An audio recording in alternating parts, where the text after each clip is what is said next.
Yang sahih di Berita RTM, sahih dan berimbang. Berita perdana Selasa 11 Oktober 2022. Saya Indira Zaro Hadian. Dan saya Hazel Desmond. Kita ikuti paparan utama malam ini. Kerajaan stabil perlu bagi mendepani cabaran mendatang.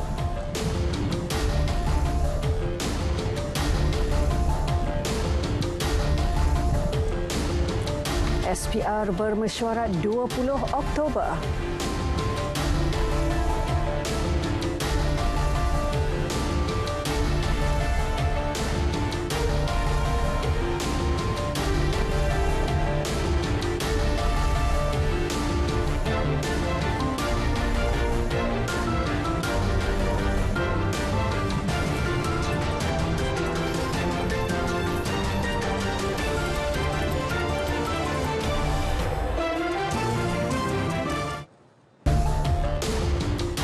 Assalamualaikum, salam sejahtera. Wujud ketidakharmonian dalam kabinet dan ia berpotensi menjejaskan rakyat. Justru bagi mengelak perpecahan, Parlimen perlu dibubarkan bagi mendapatkan mandat baharu. Menurut Perdana Menteri Datuk Seri Ismail Sabri Yaakob, pembubaran melenyapkan dakwaan pihak tertentu yang mempersoal keabsahan kerajaan. Ia juga dibuat bagi mengekang ketidakharmonian dalam pentadbiran kerajaan. Rentetan tindakan 12 menteri yang mengutus warkah kepada Yang di Pertuan Agong. Tindakan Pengerusi Perikatan Nasional Tan Sri Muhyiddin Yassin mengisytiharkan Barisan Nasional musuh utama PN turut mengundang bibit perpecahan, sedangkan partinya turut menganggotai kerajaan. Tegas Perdana Menteri, kerajaan hanya mampu berfungsi dengan baik melalui kebersamaan dan kesepakatan dalam berkhidmat kepada keluarga Malaysia. Negara juga memerlukan sebuah kerajaan yang stabil untuk mendepani cabaran mendatang. Tarikh-tarikh penting berkaitan PRU ke-15 dijangka diketahui minggu depan. Turut bakal diketahui butiran mengenai pilihan raya kecil Dun Bugaya, Sabah. Menurut Setiausaha Suruhanjaya Pilihan Raya SPR, Dato' Ikmal Rudin Ishak, mesyuarat akan diadakan pada 20 Oktober. Antara bakal diputuskan tarikh rit pilihan raya, hari penamaan calon dan hari mengundi. Dalam pada itu, permohonan sebagai pemerhati PRU ke-15 dibuka mulai hari ini sehingga 21 Oktober. Menurut Setiausaha SPR, Dato' Ikmal Rudin Ishak, permohonannya tertakluk kepada syarat ditetapkan. Menurut SPR, pemerhati dibenar membuat pemerhatian bagi proses pilihan raya. Ini termasuk penamaan calon, kempen, pengundian awal, proses mengundi dan penjumlahan undi sehingga pengisytiharan keputusan. Pihak yang berminat boleh melayari portal SPR dan memuat turun borang permohonan. Bajet 2023 akan dibentang semula pada sidang Parlimen akan datang selepas kerajaan baharu dibentuk. Rang Undang-Undang RUU yang telah lulus di Dewan Negara dan menunggu perkenaan yang di Pertuan Agong adalah sah pada sidang Parlimen akan datang. Untuk perinciannya, kita ikuti temu bual khas wartawan Mohan Chinasami bersama Yang di-Pertua Dewan Rakyat Tan Sri Azhar Azizan Harun.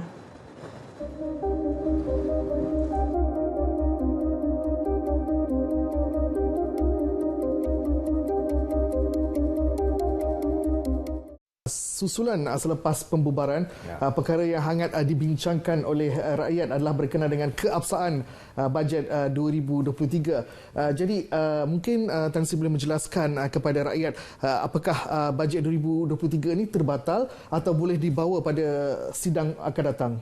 Sebenarnya tidak timbul persoalan keabsahan atau tidak. Tapi oleh kerana telah dibubarkan, maka perbahasan itu tidak akan berlaku. Ya. Belanjawan itu tidak diluluskan, ya, maka mengikut peruntukan Perlembagaan Persekutuan dan juga peruntukan Peraturan Mesyuarat, selepas pilihan raya umum satu kerajaan baru akan dibentuk, ya, dan kerajaan baru tersebut mestilah membawa belanjawan mereka sendiri, ya, selepas ianya dibentuk tu mereka mestilah membawa belanjawan mereka sendiri. Dan dibaca kali pertama lagi sekali dan kemudian kali kedua dan dibahaskan di peringkat dasar dan jawatankuasa seperti mana lazim. Ya. Ini adalah kerana belanjawan ini tidak mengikat kerana ianya belum lagi diluluskan. Maka apa-apa kerajaan yang dibentuk selepas ini mempunyai hak untuk membawa belanjawan mereka sendiri.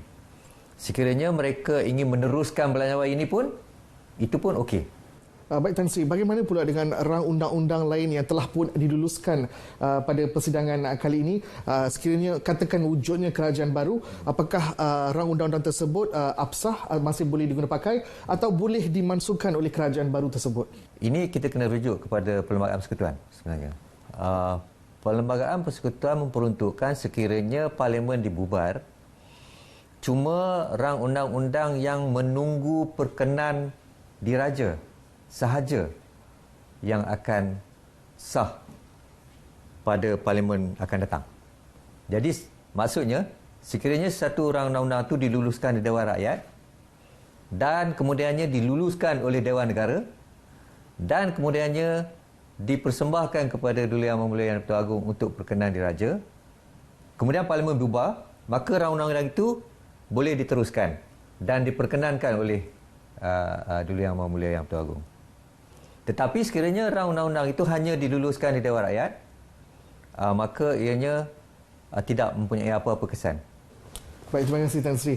Begitulah penjelasan daripada Yang di-Pertua Dewan Rakyat berkenaan dengan persoalan yang telah dibangkitkan oleh rakyat ketika ini, iaitu keabsahan bajet 2023 dan juga apakah yang akan lakukan oleh pihak Parlimen sejurus selepas pembubaran Parlimen. Sekian sahaja, kita kembali ke studio. Pilihan Raya Umum PRU merupakan platform terbaik dalam meletakkan kepimpinan muda pada masa depan. Malah PRU ke-15 merupakan pilihan raya umum pertama melibatkan lebih 1.139 juta pengundi berusia 18 hingga 20 tahun sekaligus memberi implikasi besar dalam menentukan hala tuju negara.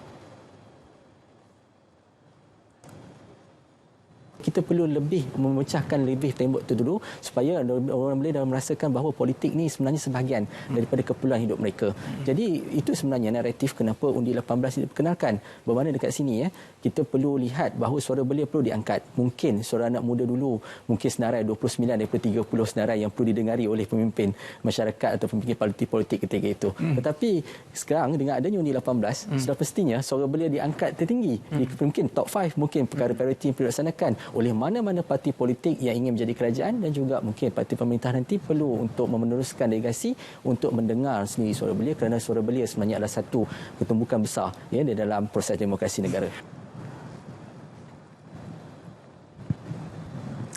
Prosedur operasi standard SOP berkaitan PRU ke-15 akan dimuktamadkan Kementerian Kesihatan minggu ini. Ia kemudian akan disyorkan kepada SPR bagi memastikan proses demokrasi itu berlangsung selamat daripada COVID-19. Apabila saya melihat bahawa keadaan COVID sudah pun terkawal, saya telah maklumkan kepada TKP, Datuk Dr. Yati, bahawa pandangan saya yang perlu dibincang di peringkat pegawai adalah kita tak perlu ada lagi sekatan-sekatan yang seperti mana yang kita ada di Johor. Maksudnya kempen seperti biasa. Antara diperincikan, SOP mengundi buat individu dijangkiti COVID-19. Menteri Besar Perak Datuk Seri Sakrani Mohamad akan menghadap Sultan Perak Sultan Nazrin Muizzuddin Shah esok bagi memohon perkenan pembubaran Dewan Undangan Negeri DUN. Beliau dijangka menghadap pada pukul 2 petang di Istana Kinta Ipoh. Saya baru mendapat perkenan daripada Duli Yang Maha Mulia Paduka Si Sultan Perak untuk membolehkan saya menghadap baginda petang besok. Pagi besok kita ada mesyuarat exco seperti biasa. Dan petang insya-Allah dalam pukul 2 saya diperkenankan untuk menghadap tuanku. Dan lepas tu boleh bercakap lah. Beliau ditemui pada program Hari Mesra Bertemu Pelanggan di Selinsing. DUN Perak mempunyai 59 kerusi. Tarikh pembubaran DUN Perlis akan dipersembahkan kepada Tuanku Syed Sirajuddin Putra Jamalullah dalam masa terdekat. Menteri Besar Datuk Seri Azlan Man berkata pihaknya mengesyorkan agar pilihan raya negeri dapat dijalankan bersekali dengan PRU ke-15. Datuk Seri Azlan bagaimanapun tidak memaklumkan tarikh dicadang untuk pembubaran DUN. Saya akan mempersembahkan kepada Duli Yang Maha Mulia Tuanku Raja tarikh yang bersesuaian untuk dibuat pembubaran Dewan Undangan Negeri supaya kita dapat mengadakan pilihan raya negeri bersekali dengan pilihan raya umum di peringkat persekutuan. InsyaAllah. Dalam masa yang terdekat, insyaAllah. Beliau bagaimanapun mengesahkan sidang DUN Perlis yang dijadual Khamis ini akan diteruskan.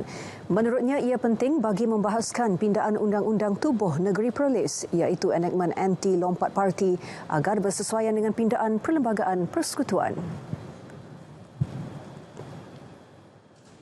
Pahang pula sedang menanti perkenan pihak istana untuk mengadap pembangku Raja Pahang Tengku Hassan Al-Ibrahim Alam Shah Al-Sultan Abdullah. Menteri Besar Datuk Seri Wan Rosli Wan Ismail berkata, sebaik tarikh diterima, pihaknya akan memohon perkenan untuk membubarkan DUN. Saya tak dapat tarikh tuanku. Tarikh nak menghadap belum dapat lagi? Belum. Mesti berkenaan salur. Dalam proses lah. Salur PRU ni ada muka-muka baru, berapa persen muka-muka baru akan ditampilkan macam ni? Nanti dulu lah. Belum final lagi.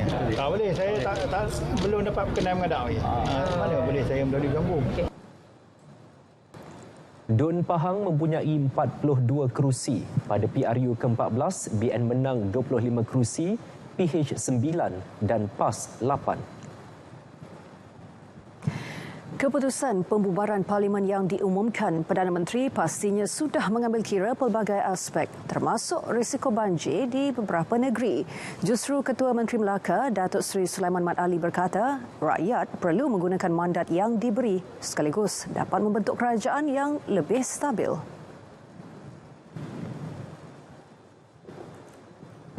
Kalau dulu dalam penggal yang ke-14, kita tengok kestabilan politik tak ada. Jumlah pelaburan ekonomi mengudum dan sebagainya. Dan kepercayaan orang kepada kerajaan penggal yang ke-14, terutama pelabur-pelabur semua tarik handbrake. Jadi hari ini kuasa itu tak ada lagi dah. Kuasa itu kita pulangkan balik kepada rakyat. Biarlah rakyat yang menentukan kali ini apakah jenis kerajaan yang dia mahu. Kalau nak pilih sesuatu kerajaan, pilih betul-betul.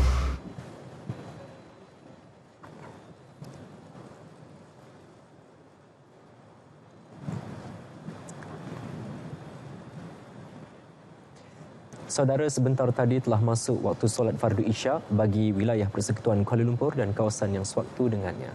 Selamat menunaikan solat Isyak. Kita ke perkembangan selanjutnya. Sultan Selangor, Sultan Sharafuddin Idris Shah menasihatkan kerajaan negeri segera menyelesaikan isu melibatkan kepentingan rakyat termasuk projek tebatan banjir sebelum membubarkan DUN. Baginda berkenan agar pentadbiran kerajaan negeri diteruskan supaya dapat menfokuskan usaha menjamin kesejahteraan rakyat Selangor. Menteri Besar Selangor Datuk Seri Amiruddin Syahri dalam kenyataannya memaklumkan menghadap Sultan Selangor di Istana Khayangan Shah Alam pagi tadi. Beliau telah menyembah maklum komitmen dan persiapan kerajaan negeri dalam menepani kemungkinan situasi banjir di negeri itu. Turut dipersembahkan usaha pemulihan ekonomi, bantuan kebajikan serta persiapan pembentangan Belanjawan Selangor 2023.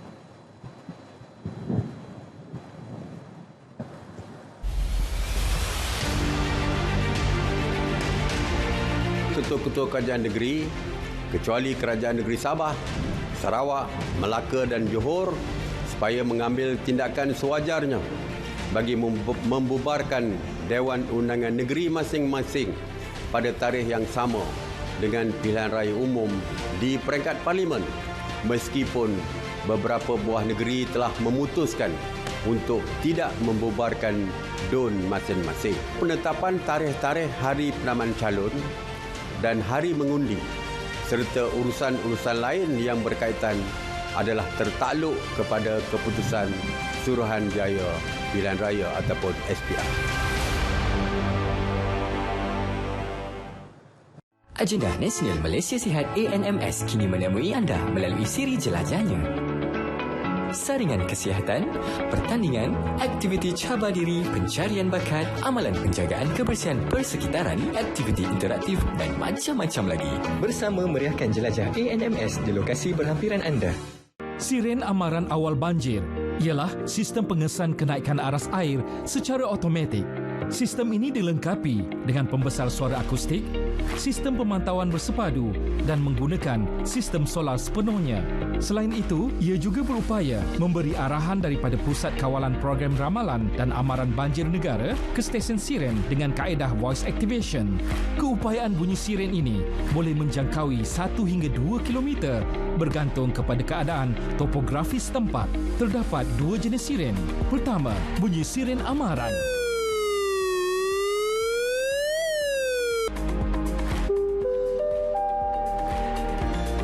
Amaran. Air sungai telah melebihi aras amaran.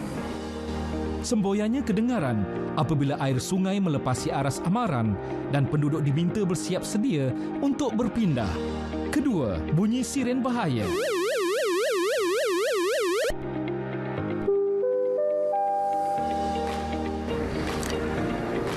Bahaya. Air sungai telah melebihi aras bahaya. Ia diaktifkan setelah air sungai melepasi aras bahaya dan penduduk diminta untuk berpindah serta-merta. Sistem siren amaran awal banjir memberi manfaat kepada masyarakat bersiap siaga menghadapi bencana banjir.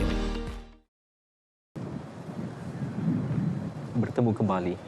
Pengoperasian Hospital Cyberjaya sebagai hospital pakar meja dilaksanakan secara berfasa bermula 11 November. Hospital awam itu menawarkan 14 bidang kepakaran dan perkhidmatan kesihatan. Menteri Kesihatan Khairi Jamaluddin memaklumkan klinik kesihatan Cyberjaya yang dibuka di dalam kawasan hospital itu akan beroperasi bagi rawatan pesakit luar mulai 1 November.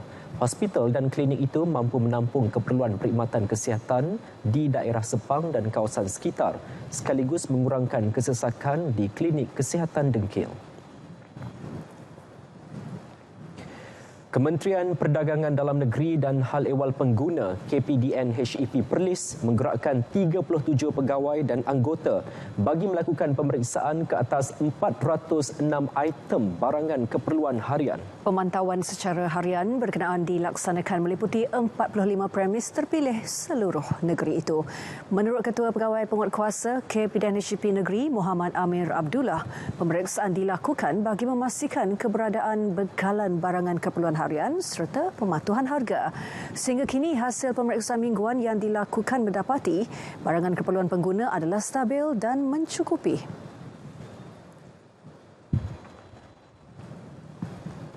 Di mana pegawai pengamatan harga akan mengambil kutipan dan akan upload ke atas laporan dan pemeriksaan harian mereka, di samping akan diupload ke atas price catcher tadi untuk negeri Perlis untuk memudahkan pengguna melihat dan menilai harga yang dipikirkan buat perbandingan harga untuk premis yang lain di sekitar negeri Perlis. Beliau berkata demikian ketika mengetuai operasi pemeriksaan bekalan keperluan harian dan pematuhan harga di sebuah pasar raya di Kangar. Jabatan Penjara menyasarkan 2/3 banduan yang layak menjalani pemulihan komuniti menjelang 2030. Menurut Ketua Pengarah Penjara, Datuk Nordin Muhammad, langkah berkenaan bertujuan mengatasi masalah kesesakan banduan. Tambah beliau, ketika ini 16% kesesakan direkodkan melibatkan lebihan 10,000 penghuni. Kita amat bersyukur dengan pindaan kepada Akta Kehadiran Wajib 2022 ini. Kita jangka akan memberi lebih banyak lagi peluang kepada pesalah bagi hukuman ringan, iaitu hukuman 3 tahun dan ke bawah, menjalani hukuman di luar tembok penjara. Dan kami yakin dengan adanya peluang ini akan dapat melindungi lagi masyarakat kita daripada menjadi mangsa kepada penjenayah berulang. Sebab sebagaimana yang saya telah maklumkan tadi, kejayaan pemulihan dalam komuniti dari segi kadar residivisnya hanya 0.38%. Program pemulihan berkesan bagi mengurangkan kadar jenayah berulang. Ini meliputi Perintah Kehadiran Wajib PKW, Program Reintegrasi Penghuni PRP dan Pelepasan Banduan Secara Lesen PBSL. Beliau ditemui selepas pelancaran Akta Kehadiran Wajib Pesalah-Pesalah Pindaan 2022 Akta A1660 di Kajang.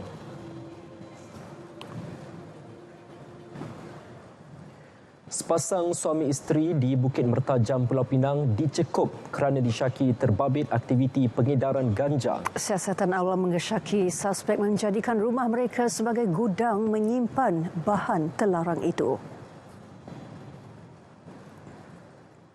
Di dalam serbuan itu di kawasan Kubang Semang, pihak polis kita telah berjaya menahan rapasan 29 ketulan mampat disyaki dadah jenis ganja dengan anggaran berat 30,000 gram iaitu 30 kilo yang bernilai ringgit Malaysia 75,000. Serbuan di rumah, simpanan pun ada kat rumah. Pasangan itu dipercayai terlibat kegiatan pengedaran dadah sejak Mei tahun lalu. Kes disiasat mengikut Seksyen 39B Akta Dadah Berbahaya 1952.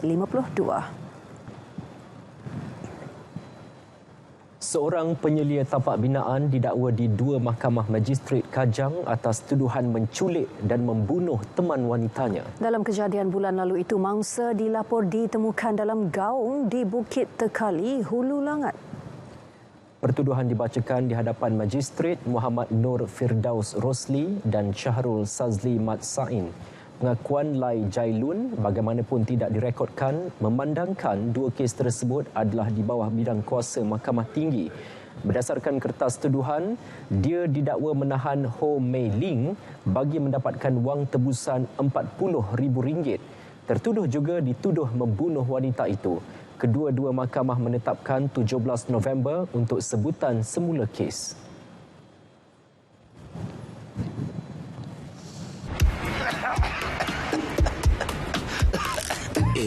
Bahaya ni. Dah lama ke batuk? Seminggu. 2 minggu lebih. Demam. Kurang selera makan? Berpeluh pada waktu malam? Susut berat badan? Batuk berdarah?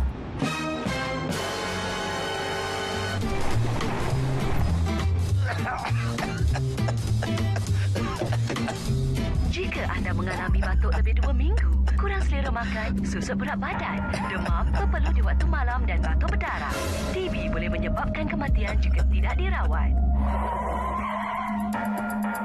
TB boleh menyebabkan kematian jika tidak dirawat. Cadangan bersifat kepentingan kumpulan, puak, imo, kita anggapkan sebagai pandangan peribadi. Kerajaan kekal mengutamakan integriti dalam setiap tindakan-tindakan kerajaan dan tak ada siapa yang boleh cuba memaksa Yang Amat Berhormat Perdana Menteri melakukan sesuatu yang tidak kena pada keluhuran undang-undang, separation of power dan juga integriti kerajaan keluarga Malaysia.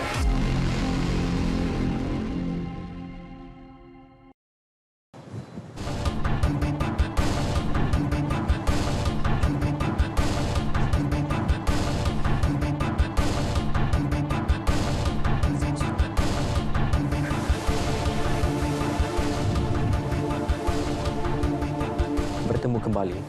Indeks harga seunit besi dan keratan keluli serta logam pada September mencatatkan penurunan 2% dan 0.9% berbanding Ogos 2022. Jabatan Perangkat Malaysia DOSM melalui kenyataan berkata, terdapat bahan binaan lain yang kekal tidak berubah iaitu papan lapis bagi semua kawasan di seluruh negara, bahan bumbung bagi hampir semua kawasan di Semenanjung dan semua kawasan di Sabah dan Miri Sarawak. Menurut Dosem, perbandingan bulanan mengikut bahan binaan dan kawasan terpilih menunjukkan penurunan indeks harga seunit untuk semua kawasan seluruh negara. Manakala perbandingan tahun ke tahun bagi indeks harga seunit bahan binaan pula mencatatkan peningkatan antara 4.0 hingga 12.7% pada September 2022 berbanding setahun yang lalu. Indeks harga bagi seunit bagi besi dan keratan keluli dan logam telah meningkat masing-masing 8.7% dan 8.3% bagi tempoh tersebut. Perbandingan bulanan purata harga bahan binaan terpilih seperti besi dan simen mencatatkan sedikit penurunan berbanding Ogos 2022. Manakala perbandingan tahunan pula mencatatkan purata harga besi dan simen telah meningkat masing-masing 6.4% dan 10.1%.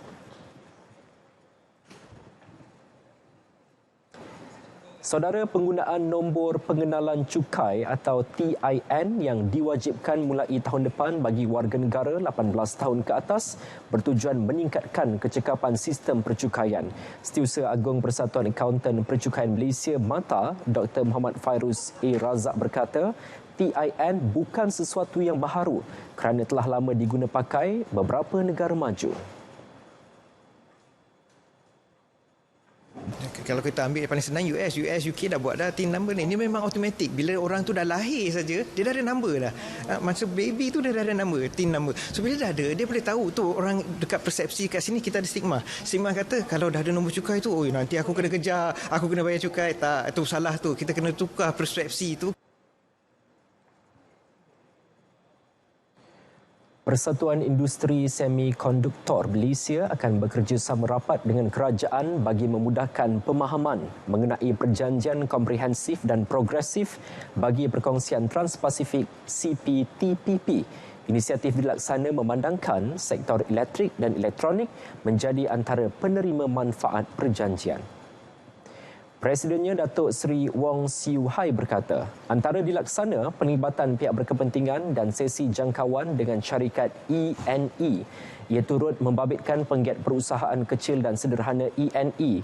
Menurut Jabatan Analisis Kos Faedah terhadap potensi impak CPTPP mengenai ekonomi Malaysia dan sektor ekonomi utama, pembuatan ENE adalah sektor ekonomi yang bergantung kepada perdagangan. Pada masa sama mempunyai hubungan kukuh dengan rantaian nilai global. Bank Rakyat menerusi program Rakyat Preneur dan Unipreneur mencatat peningkatan jualan sebanyak 30%. Menteri Pembangunan Usahawan dan Koperasi Tan Sri Noh Omar berkata, seramai 106 peserta daripada 170 peserta Rakyat Preneur bagi sesi 2021 berjaya merekodkan peningkatan dalam jualan. Atas kejayaan itu, Bank Rakyat memperuntukkan dana RM4 juta untuk dimanfaatkan oleh 800 usahawan berpotensi menerusi program Rakyat Preneur dan Unipreneur bagi tahun 2022. Jadi konsep kita senang. Konsep kita ialah kita kali ini nak latih Unipreneur dan juga Rakyat Preneur ni ialah kita tak bagi dia ikan. Kita hanya bagi pancing. Dan dengan ada pancing inilah dia akan dilatih dan alhamdulillah kita tengok pencapaian yang kita latih amat membanggakan dan kerana itulah kita pergi sekian round ni. Beliau berkata demikian selepas melancarkan program Rakyat Preneur dan Unipreneur 2022 di Ibu Negara. Kedua-dua program yang bermula pada Julai lalu merupakan kesinambungan kejayaan program rintis yang dilancarkan sebelum ini. Ia bertujuan membangunkan kapasiti dan daya saing usahawan asnaf termasuk usahawan mahasiswa asnaf menerusi latihan dan bimbingan keusahawanan.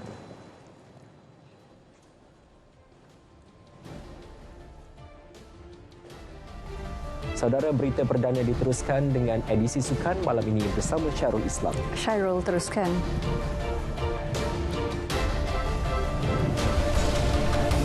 Kayuhan Glad Sirista menjadi dalam hujan.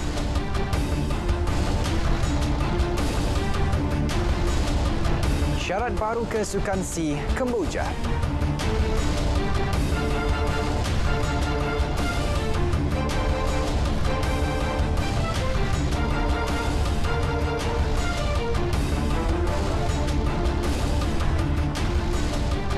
Assalamualaikum, salam sejahtera. Saya Syairul Islam.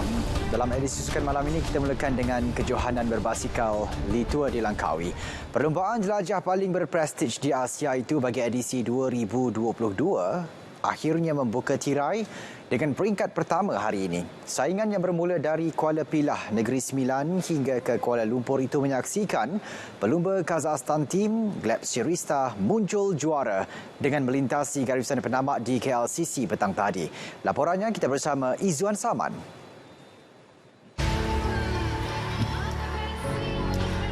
Walaupun hujan di beberapa lokasi termasuk di KLCC, perlumbaan tetap meriah dengan kehadiran penyokong-penyokong di garisan penamat. Gleb mencatat masa 3 jam 43 minit dan 43 saat untuk mengungguli saingan hari ini. Tempat kedua dimenangi Erlen Blirka dari pasukan Uno X Pro Cycling Team diikuti Max Canter dari pasukan Movistar. Kemenangan itu membolehkan Gleb menyarung jersey kuning selaku pendahulu keseluruhan dan jersey hijau selaku Raja Pecut. Perlumbaan hari ini juga menyaksikan pelumba pasukan berstatus benua Terengganu Polygon Cycling Team TSG Jambal Jams Sain Bayar cemerlang memenangi jersey putih selaku pelumba terbaik Asia dan jersey merah selaku Raja Bukit. TSG terus berada di kedudukan kedua senarai pasukan terbaik Asia. Untuk hadir menanti para pelumba di garisan penamat, Menteri Belia dan Sukan Datuk Seri Ahmad Faizal Azumo. Peringkat pertama perlumbaan LTDL telah pun selesai dan berjalan lancar walaupun hujan turun di beberapa kilometer terakhir ke garisan penamat. Namun esok cabaran lebih sukar menanti pelumba apabila melalui Kuala Kelawang ke Raut Pahang dengan jarak sejauh 178.9 km, iaitu laluan yang terpanjang dalam edisi kali ini. Apapun, semoga berjaya untuk pelumba-pelumba bagi perlumbaan peringkat kedua esok. Izzuan Saman, RTM. Sementara itu, bagi seorang lagi pelumba TSG, Nur Aiman Zarif, dia tetap berpuas hati walaupun terlepas peluang menyarung jersey merah selaku Raja Bukit.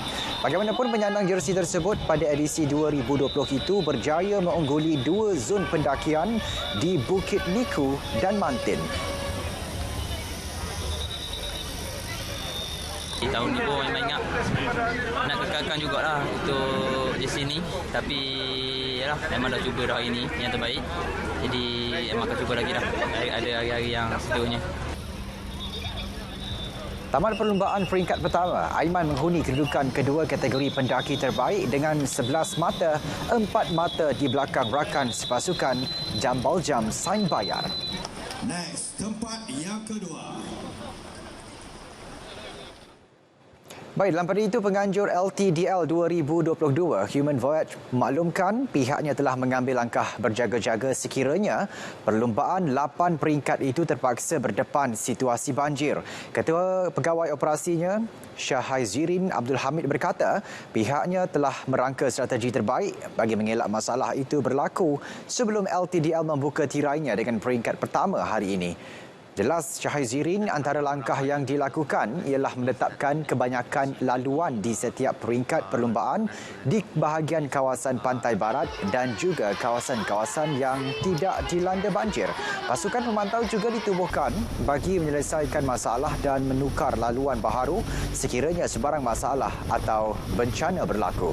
Dalam pada itu, susulan pembubaran Parlimen pula, Syahaizirin berkata situasi tersebut tidak menjejaskan kerancakan perlumbaan edisi ke-26 berkenaan. LTDL 2022 membuka tirainya dengan peringkat 1 dari Kuala Pilah ke Kuala Lumpur telah berlangsung siang tadi. Peringkat kedua esok akan bermula dari Kuala Kelawang ke Raut.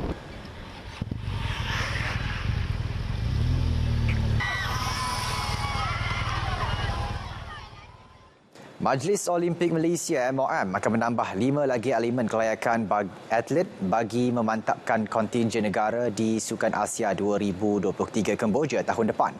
Presidennya Tan Sri Muhammad Norzal Zakaria memaklumkan keputusan berkenaan telah dimuktamadkan dalam mesyuarat ahli jawatan kuasa Badan Induk Sukan Negara tersebut siang tadi.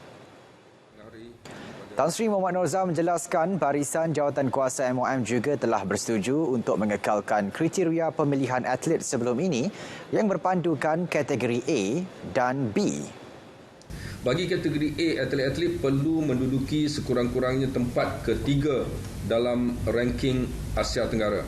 Manakala bagi acara berpasukan, sebuah pasukan perlu berada di kedudukan 4 teratas dalam ranking Asia Tenggara untuk dipertimbangkan.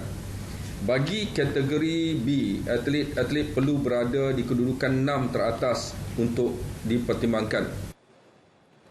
Tambahnya penilaian awal bagi Tamassyadui tahunan itu juga menyaksikan kontingen Malaysia berpotensi kehilangan 12 pingat emas. Baik, susulan kejayaan dalam kempen kelayakan Piala Asia bawah 17 tahun 2023 di Indonesia kemarin, skuad bawah 16 tahun negara kini berharap dapat menjalani latihan dan aksi persahabatan di negara Asia Barat atau Jepun sebagai persiapan menghadapi pusingan akhir tahun depan. Ketua Jurulatih Osmera Omaro berkata, selain memberi pendedahan, ia juga mampu menambah pengetahuan anak buahnya tentang kekuatan pasukan dari negara berkenaan dalam usaha memberi cabaran sengit dalam kejohanan peringkat belia Asia tersebut. Jelas Osmera, meskipun skuad B16 negara cemerlang dengan mengesahkan slot ke kempen berkenaan, namun masih banyak lagi aspek perlu diperbaiki para pemainnya.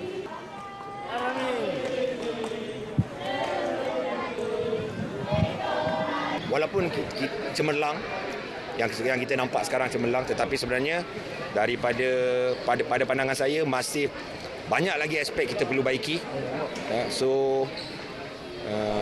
Salah satu cara yang terbaik adalah game-game pendedahan di menentang tim-tim yang lebih kuat. Mungkin kita kena buat camp di Timur Tengah, di Jepun. So dapatkan lagi pemain-pemain ni game-game yang intensiti dia sama seperti di competition yang baru-baru ni.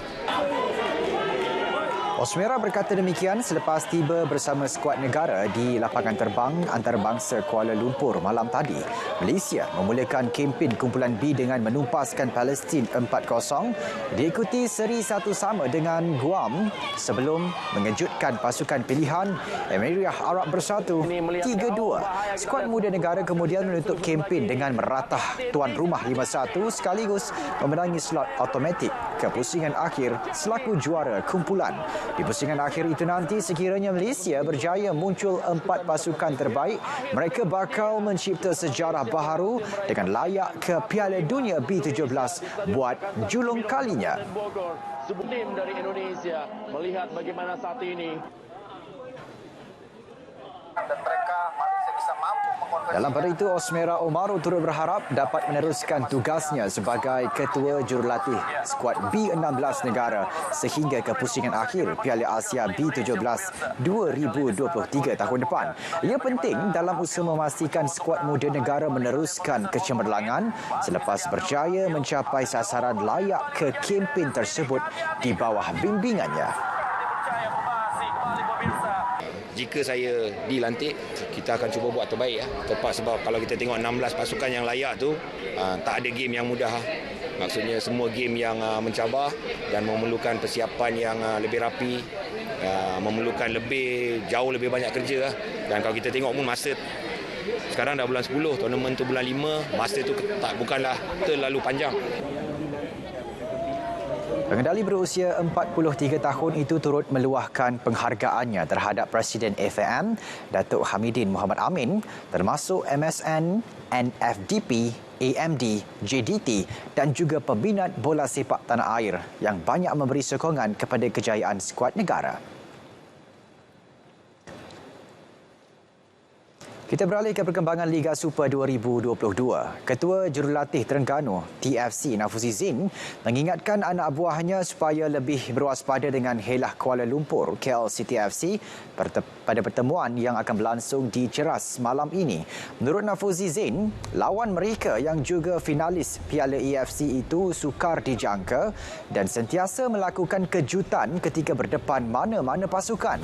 Malah kekebalan kubu pertahanan The City Boys yang diketuai Giancarlo Gallifuoco dan penjaga gol Kevin Mendoza bakal menjadi ujian buat jentera serangan skuad penyu dalam misi mengutip 3 mata. Tambahnya, meskipun TFC berjaya mengekalkan kemenangan dalam 7 perlawanan berturut-turut. KL City bagaimanapun memiliki kelebihan apabila beraksi di lawan sendiri. Bagi memastikan momentum kemenangan diteruskan, sandaran utama sekali lagi diletakkan ke atas Kiprecece selepas penyerang import kelahiran Ivory Coast itu meledak hat-trick pada aksi dengan Melaka United tempoh hari. KFC kini dalam misi merampas kedudukan tangga kedua Liga daripada Sabah selepas dipisahkan dengan hanya 1 mata tatkala saingan hanya berbaki 2 lagi perlawanan. Mujur di sana ada Ahmad Haziq. Back tengah. Ini pula perkembangan hoki Piala Tun Abdul Razak 2022. Skuad wanita Pahang melaungkan amaran awal dalam misi merampas semula gelaran juara dengan membenam Singapura 5-0 dalam aksi keempat kumpulan B di Stadium Hoki Nasional Bukit Jalil. Pahang yang turun memburu 3 mata berjaya meledak gol menerusi hat-trick kaptennya Nuraini Abdul Rashid hasil pukulan sudut penalti. Nur Amirah Shakira Zulkifli kemudian menambah 2 lagi gol buat gergasi Pantai Timur berkenaan menutup pertemuan dengan kejayaan besar ke atas Singapura. Ini kemenangan keempat berturut-turut Pahang sekaligus layak ke peringkat kumpulan super selaku juara kumpulan. Sementara itu, satu lagi perlawanan menyaksikan Pulau Pinang turut melangkah ke peringkat kumpulan super sebagai naik juara selepas menewaskan ATM 3-1.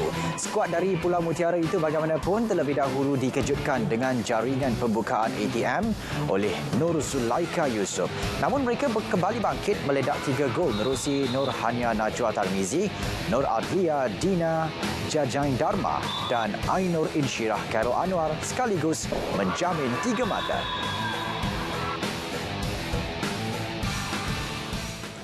Kesatuan Rugby Malaysia memaklumkan kejohanan rugby Piala Agong tahun ini terpaksa ditangguhkan susulan pengumuman pembubaran Parlimen semalam. Pengarah kejohanan Fahmi Jalil memaklumkan keputusan itu dibuat kerana pihaknya terpaksa menunggu tarikh pilihan raya yang akan diumumkan dalam masa terdekat. Menurut Fahmi, kejohanan rugby berprestij negara itu bagaimanapun akan tetap berlangsung memandangkan semua pasukan telah membuat pelbagai persediaan.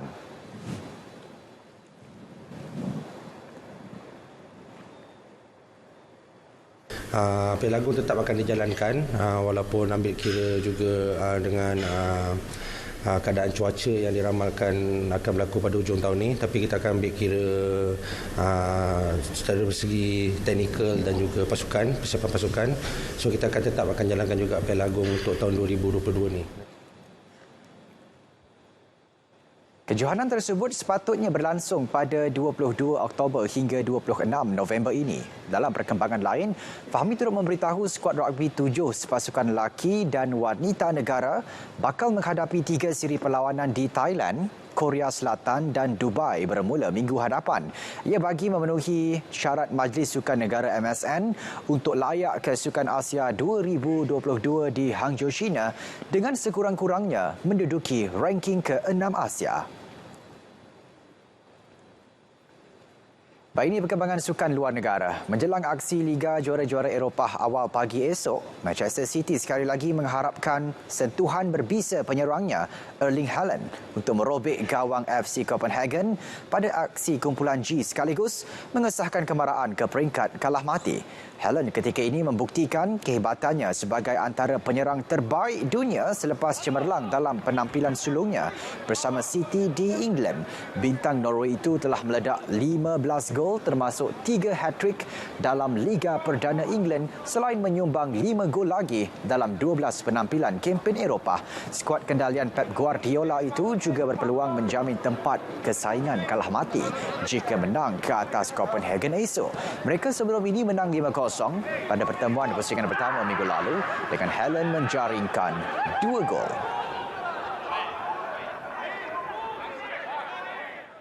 Juara bertahan Real Madrid pula turut berpeluang jamin tempat ke peringkat kalah mati sekiranya menang ke atas Shakhtar Donetsk awal pagi esok. Penyerangnya Karim Benzema dilapor kembali disenaraikan dalam skuad utama bagi memastikan kemenangan pasukan. Real ketika ini mendahului kumpulan F dengan maksimum 9 mata daripada 3 perlawanan. Kejayaan ke atas Shakhtar yang berada di tangga kedua esok bakal menjamin kemaraan kelab bergasi Sepanyol itu ke peringkat 16 terakhir.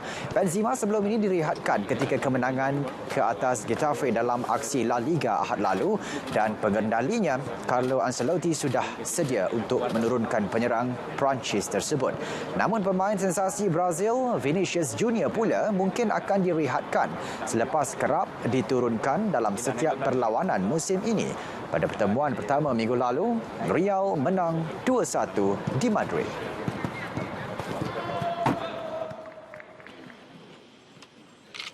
Dalam hari itu, Paris Saint-Germain PSG pula akan turun berdepan Benfica tanpa kelibat penyerang sensasinya Lionel Messi.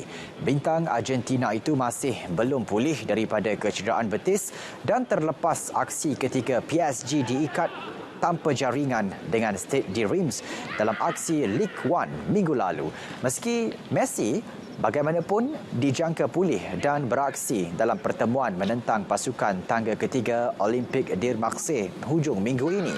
Selain Messi, PSG turut kehilangan hikmat personal Kimpembe, Nuno Mendes dan Renato Sanchez akibat kecederaan.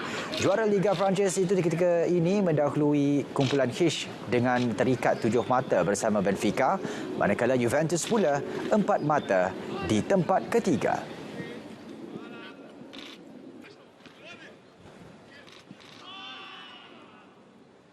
Saudara, laporan itu mengakhiri edisi Sukan 11 Oktober 2022. Saya Syarul Islam. Assalamualaikum dan kita berjumpa lagi.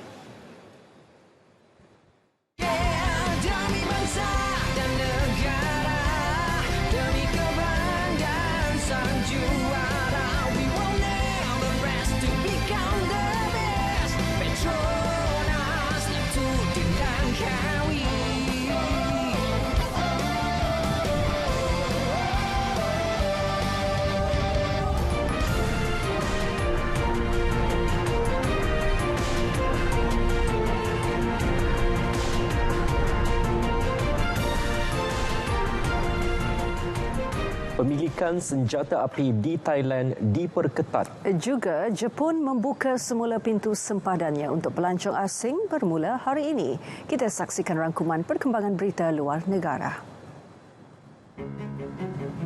Perdana Menteri Thailand Prayut Chan-o-cha menerusi kenyataan mengarah pihak berkuasa mengetatkan pemilikan senjata api serta membantras perdagangan senjata api dan pengedaran dadah di negara itu.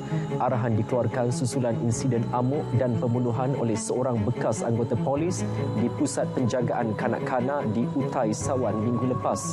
Pada 2017 dianggarkan orang awam di negara itu memiliki 10.3 juta senjata api, termasuk kira-kira 4 juta senjata api tidak berlesen.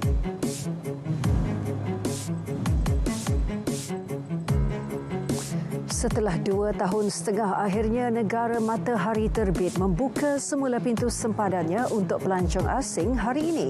Langkah berkenaan merancakkan lagi sektor ekonomi. Pada Jun, Jepun membenarkan pelancong secara berkumpulan ditemani pihak agensi. Dan bermula hari ini, mereka kembali membenarkan pelancong asing melibatkan 68 negara tanpa perlu mengenakan visa.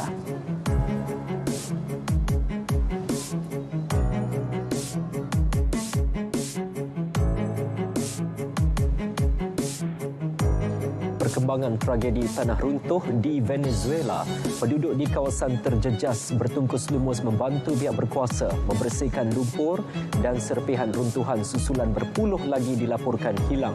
Tragedi berkenaan setakat ini telah meragut 36 nyawa.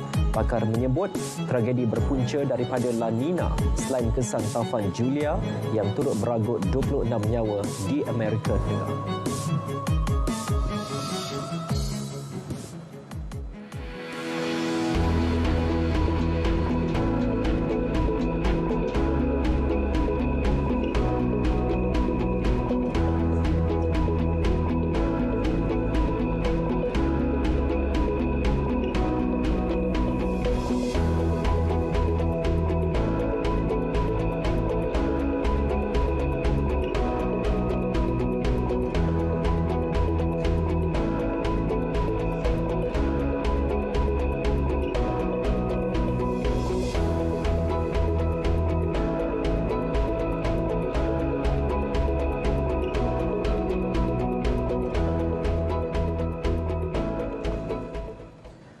Lebih 11,000 anggota kesihatan awam akan ditugaskan membantu penduduk di pusat pemindahan sementara di seluruh negara. Penubuhan pasukan terdiri daripada anggota pasukan perubatan dan kesihatan itu dibuat sebagai langkah awal mendepani risiko bencana. 6,397 daripada pasukan perubatan, 4,688 daripada pasukan kesihatan, 1,462 daripada pasukan mental health. Mereka dah tahu tugas mereka. Jadi soal Kementerian Kesihatan, saya daripada 2 bulan lepas dah kita dah mula kesiapsiagaan untuk musim tengkujuh ni. Beliau berkata demikian dalam sidang media selepas merasmikan seminar pengurusan bencana dan pelancaran buku An Overview Disaster Life Support in Disaster Management di Ibu Negara. 125 pegawai dan anggota pasukan mencari dan menyelamat khas Malaysia SMART sedia digerakkan ke lokasi banjir yang memerlukan khidmat pasukan itu. Menurut timbalan Ketua Pengarahnya, Mior Ismail Mior Akim, SMART sentiasa siap sedia menghadapi sebarang kemungkinan. Mengikut keperluan. Sebab mereka ni kira macam orang kata lebih advance daripada yang lain. Jika ada keperluan-keperluan yang lebih kritikal ya, dari segi tempat yang lebih sukar, ini adalah kelebihan mereka. Mereka ni semua boleh dikerahkan, tiada masalah. Mereka juga boleh, macam saya cakap tadi, mereka juga boleh bertugas di air. Mereka boleh dalam gelap, gua dan sebagainya. Sebab mereka dilatih untuk bangunan. Bencana bukan banjir je. Pasukan khas itu memiliki aset yang mencukupi, terkini serta mampu digerakkan terus bila-bila masa.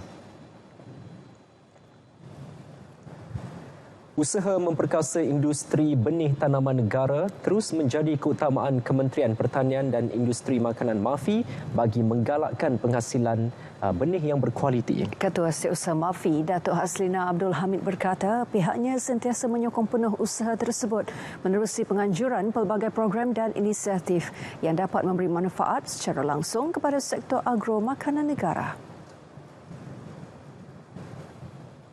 Bagi memacu memperkukuhkan industri benih tanaman di Malaysia, Jabatan Pertanian kita telah kementerian diperuntukkan lebih kurang 20 juta untuk pengukuhan dan juga pengeluaran benih tanaman yang berkualiti, dan kita juga ada 2 skim, satu skim pengesahan bahan tanaman dan juga skim pengesahan benih padi yang dipertanggungjawabkan kepada Jabatan Pertanian untuk melihat, untuk membangunkan dan memastikan benih yang digunakan untuk menghasilkan tanaman itu adalah berkualiti dan selamat untuk konsum oleh rakyat lah. Beliau ditemui selepas merasmikan seminar memperkasakan industri benih negara 2022 dan International Webinar Paving the Way for Seed Industry di Ibu Negara. Kira-kira 2,000 pemain industri dan penyelidik benih tanaman dari dalam dan luar negara menyertai seminar tersebut yang dilaksanakan secara hybrid. Ya, Hazel, seni tekstil Melayu sememangnya mempunyai tarikan dan keunikan tersendiri. Menerusi pameran kemegahan tekstil dari dunia Melayu, sebanyak 700 helai tekstil hasil koleksi pribadi pengumpul tekstil telah dipertontonkan di Menara Ken TTDI, Ibu Negara. Menteri Pelancongan Seni dan Budaya Datuk Seri Nancy Shukri berkata, pameran seumpama ini menceritakan kisah yang berbeza tentang sesuatu tekstil.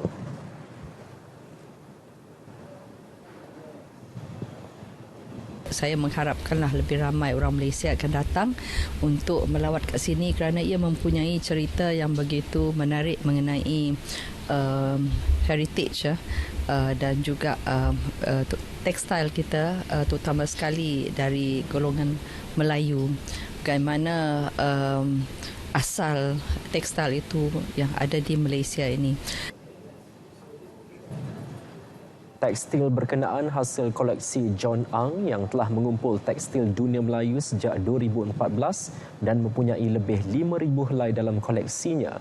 Datuk Seri Nancy turut menjelaskan mengenai pentingnya arsip dan pendokumentasian budaya untuk kelangsungan asal-usul. Malah evolusi budaya juga dapat dijelaskan tanpa kekeliruan.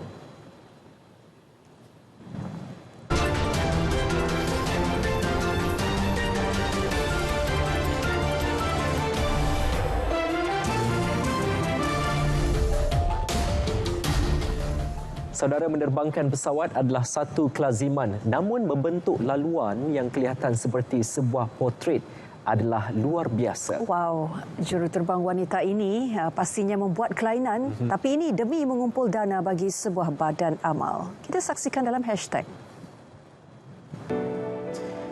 Juruterbang Amala Lid menerbangkan pesawat jenis Piper PA-28 selama 2 jam bagi membentuk laluan seperti potret mendiang Ratu Elizabeth II memakai mahkota. Ia bagi mengumpul dana untuk sebuah badan amal kebangsaan. Penerbangan itu dijejaki khidmat pengesan penerbangan antarabangsa Flight Radar 24 dan dikongsikan di laman sosial Twitter. Potret tersebut meliputi hampir semua kawasan Oxford dengan mahkotanya terbentang dari Milton Keynes dan Warwickshire. Padah meninggalkan kereta dalam keadaan tidak berkunci, seorang wanita tergamam. Apa tidaknya, seekor beruang besar membuka pintu kereta itu dan duduk di tempat pemandu. Rakaman video menunjukkan wanita tersebut panik dan segera berlari ke arah kenderaan miliknya. Caranya menghalau dan meminta haiwan besar itu beredar menarik perhatian warganet. Dia dikatakan melayan beruang itu seperti haiwan peliharaan kecil.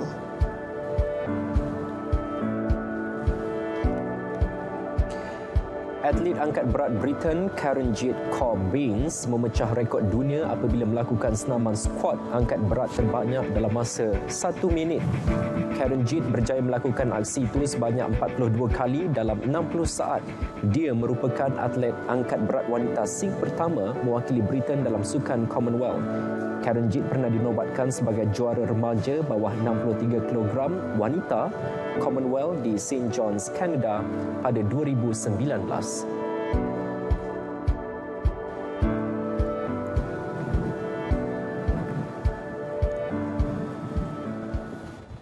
Ya, paparan hashtag itu tadi menutup tirai berita perdana edisi Selasa 11 Oktober 2022. Dapatkan perkembangan sahih sepanjang masa melalui portal berita.rtm.gov.my. Itu Assalamualaikum. Salam keluarga Malaysia.